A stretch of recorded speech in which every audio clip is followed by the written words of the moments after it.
जिस रात टाइटैनिक के साथ हादसा पेश आया था उस वक्त वो कनाडा के न्यू फाउंडलैंड से 700 किलोमीटर दूर अंधेरे समंदर के बीचों बीच अकेली मौजूद थी।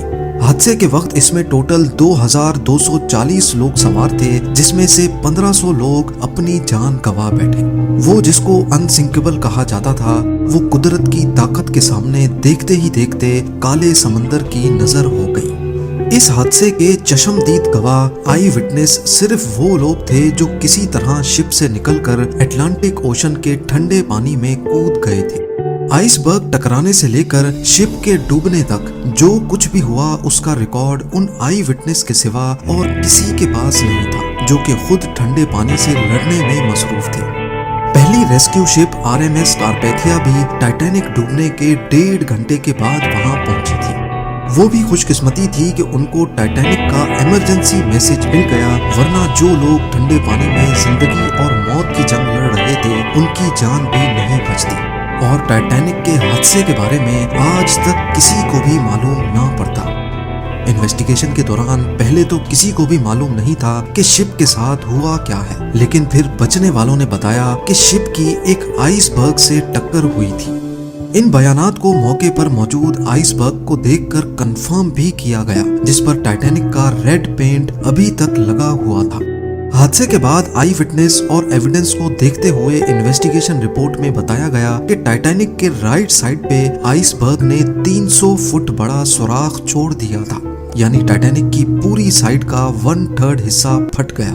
पर दूसरी तरफ आई विटनेस का कहना था कि शिप को डूबने में करीब 2.5 घंटे लगे थे। इन्वेस्टिगेटर्स का मानना है कि अगर आइसबर्ग ने वाकई टाइटैनिक पर 300 फुट बड़ा सुराख छोड़ा था तो इसको 2.5 घंटे में नहीं बल्कि चंद मिनटों में ही डूब जाना था।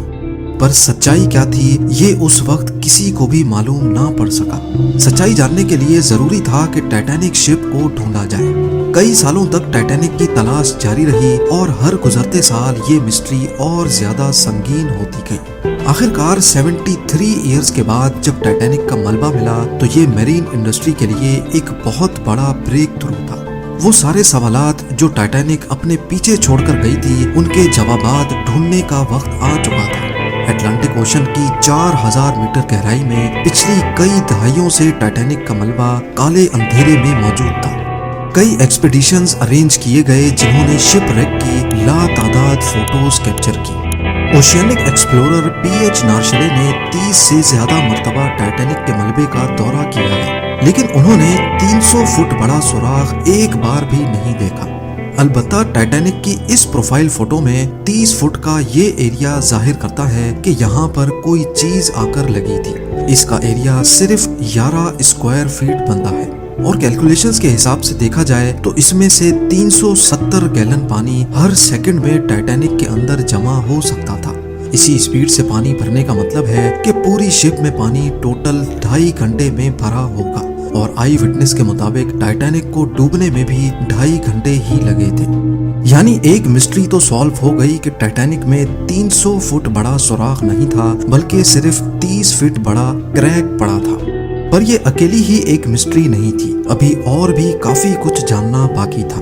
टाइटैनिक शिपरेक पर इन्वेस्टिगेशन के दौरान रिसर्चर्स को ये समझ नहीं आ रहा था कि शिप का अगला हिस्सा जिसे बाव कहते हैं वो इसके पिछले हिस्से यानी स्टर्न से ज्यादा अच्छी हालत में कैसे पड़ा है और इन दोनों के दरमियान इतना ज्यादा फासला क्यों है। इस मिस्ट्री को सुलझाने के लिए हाईटेक सोनार स्कैनिंग टेक्नोलॉजी का सहारा लिया गया। ROVs ने टाइटैनिक शिपरेक साइट की लाखों फोटोज कैप्चर की और फिर उनको कंप्यूटर ग्राफिक्स की मदद से एक 3D मॉडल में कन्वर्ट किया।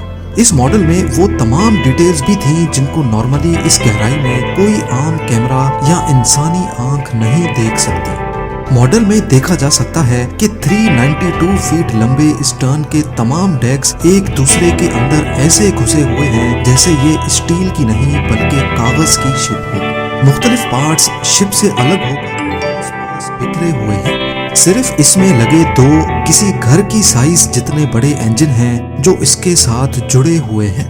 इसी मॉडल में एक और अहम इशारा भी छुपा है, वो इशारा जो स्टर्न की इस हालत के बारे में बता रहा है। 110 साल पहले स्टर्न जब ओशन फ्लोर से आकर टकराया तो उसके निशानात आज तक यहाँ छपे हुए हैं, जिनको सिर्फ 3D मॉडल के जरिए ही देखा जा सकता है। इन निशानात से जाहिर होता है कि स्टर्न जिस वक्त ओशन फ्लोर से टकराया तो वो एंटी क्लॉकवाइज घूम रहा था।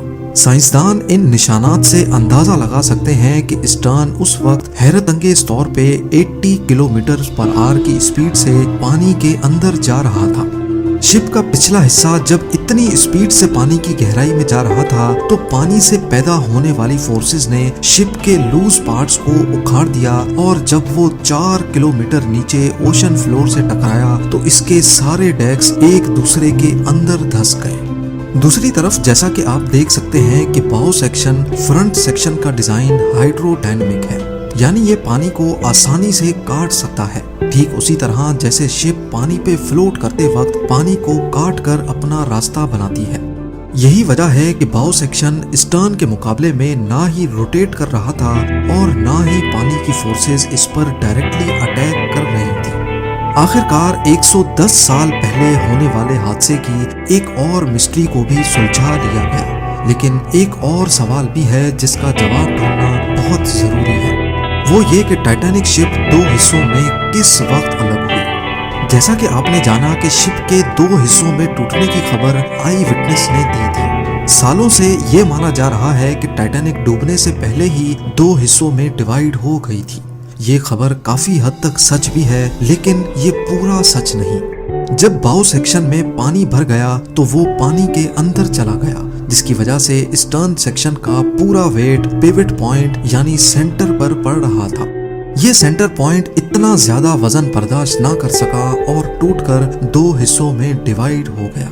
पर सोनार स्कैनिंग से बनाया गया 3D मॉडल कुछ अलग कहानी ही बता रहा है। जी हाँ, देखा जाए तो टाइटैनिक के अंदर मौजूद साजो सामान दूर दूर तक ओशन फ्लोर पे बिखरा हुआ है। इसमें coffee cups, dinner plates, chandeliers, deck benches और लोगों का पर्सनल सामान भी है। इसमें से 90% आइटम्स स्टर्न सेक्शन के हैं।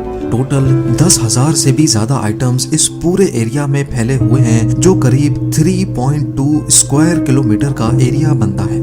अगर तो ये सेक्शन पानी के ऊपर ही बाउ सेक्शन से अलग हो जाता तो इसका मतलब है कि ओशन फ्लोर पर पहुंचते पहुंचते इसका मलबा 3.2 स्क्वायर किलोमीटर नहीं बल्कि इससे भी ज्यादा बड़े एरिया पर फैलता, जैसा कि आप इस एनिमेशन में भी देख सकते हैं।